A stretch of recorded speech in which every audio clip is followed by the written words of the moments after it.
आज हमारे साथ जुड़े हैं बहुजन आर्मी प्रमुख देवा रावत जी। तो देवा रावत जी से कुछ सवाल मैं पूछना चाहता हूं अपने आदर्श उजाला न्यूज चैनल से। तो मेरा जो है पहला सवाल है देवा जी, बहुजन आर्मी संगठन कब बनाया गया? देखिए, सबसे पहले तो बहुत बहुत धन्यवाद आपका और आपके चैनल का भी, शुक्रिया। आदर्श उजाला न्यूज। देखिए, हमने संगठन ये बहुजन आर्मी संगठन 14 अप्रैल सन 2018 में हमने बनाया है जी। हाँ जी। दूसरा सवाल मेरा कि बहुजन आर्मी संगठन किस लिए बनाया गया? बहुजन आर्मी संगठन SC ST OBC माइनॉरिटी पे लगातार हो रहे अत्याचारों को देखते हुए और एक समाज को संगठित करने के लिए और शिक्षा के प्रति लोगों को जागरूक करने के लिए और संघर्ष के प्रति लोगों को जागरूक करने के लिए हमने ये संगठन 14 अप्रैल को बनाया। 14 अप्रैल को। अच्छा, और मेरा एक सवाल कि आपका संगठन कहाँ कहाँ पर है? देखिए, मेरा संगठन अभी तो 11 स्टेट में चल रहा है जी। 11 स्टेट के कुछ स्टेटों के मैं नाम बता दूं आपको। सबसे पहले उत्तर प्रदेश, जी।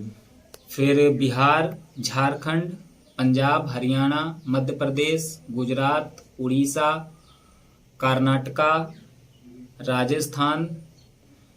इन सभी 11 प्रदेशों में हमारा संगठन पूर्ण रूप से कार्यरत है। हाँ जी।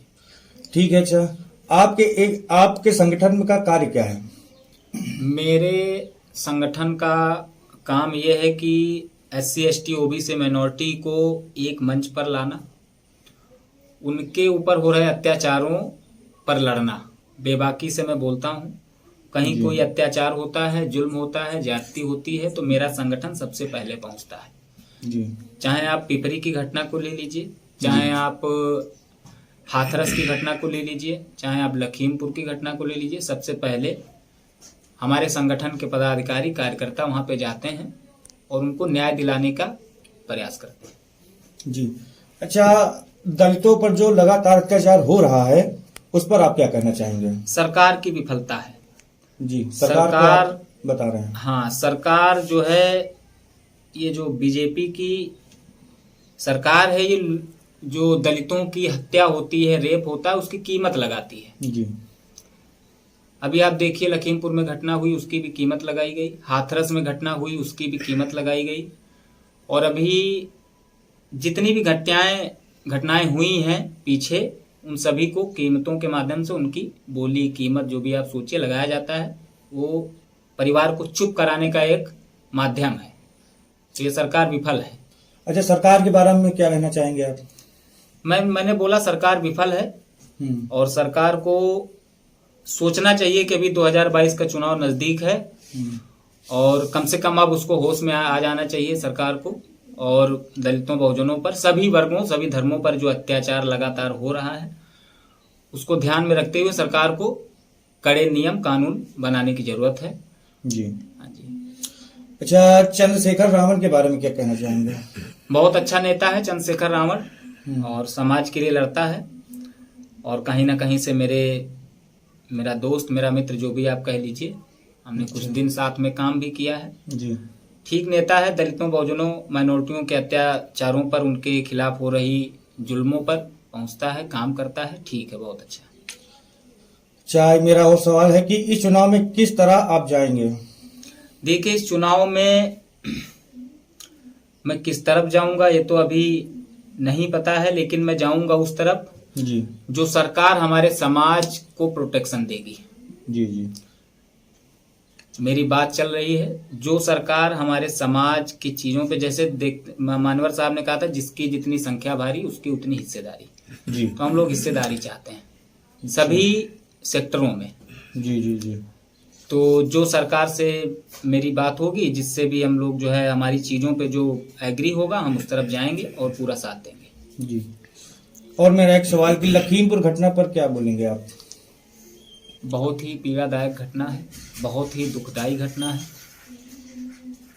किसानों के ऊपर लगातार जो अत्याचार, अभी 80 दिन से ऊपर हो गया, किसान आंदोलन पे हैं कृषि कानून को लेके, दिल्ली में भी। जी। जी। और यहाँ पे जिस तरह से बर्बरता पूर्वक बीजेपी के नेताओं ने गाड़ियां चढ़ाई हैं किसानों के ऊपर, ये बहुत ही निंदनीय है। और मैं जा नहीं पाया, ये मुझे अफसोस है।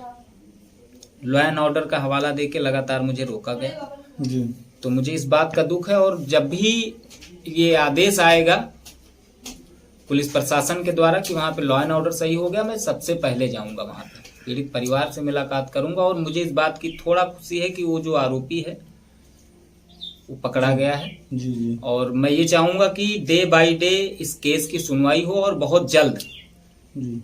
उसको, उस परिवार को न्याय मिले। अच्छा प्रमुख जी, मेरा एक अंतिम और आखिरी सवाल, गौतम बुद्ध नगर में जो रेप हुआ उस पर आप क्या रोशनी डालना चाहेंगे? गौतम बुद्ध नगर में जो रेप हुआ है 55 वर्षीय महिला के साथ गैंग रेप हुआ है, जी ये बहुत ही दुखद घटना है। और मैंने ट्वीट के माध्यम से बताया भी था। और मुझे लगता है कि अपराधियों में ये सरकार का, पुलिस का कोई भय नहीं रह गया। जी। तो ये खुशी है कि वहाँ पे अभी एक आरोपी पकड़ा गया है। जी। और बहुत जल्द मैं चाहूँगा कि सभी आरोपी पकड़े जाएं। और उनको मैं सबसे पहले तो आपके चैनल के माध्यम से मैं ये बताना चाहूँगा सरकार से कि जितने भी रेप की घटनाएं हैं जी और जितनी हत्याएं होती हैं SC ST OBC माइनॉरिटियों की, उसमें एक फास्ट ट्रैक कोर्ट तो है लेकिन उसका पालन नहीं होता है। फास्ट ट्रैक कोर्ट तो है लेकिन वो फास्ट ट्रैक कोर्ट में मुकदमा चलना ना चलना बेकार है। जी। तो मैं चाहूंगा कि जितने रेप की घटनाएं जो बच्चियों के साथ रेप होते हैं, छोटी छोटी बच्चियों के साथ रेप होते हैं, तो इसमें हम ये चाहेंगे कि 6 महीना के अंदर इसका जजमेंट आना चाहिए। तब जो है अपराधियों के बीच में सरकार का, प्रशासन का और कोर्ट का भय व्याप्त होगा, अन्यथा नहीं होगा। जी जी। तो बहुत ही अच्छा लगा आपसे बात कर। तो आज के लिए इतना ही। बहुत बहुत धन्यवाद आपके चैनल का और आपका भी धन्यवाद।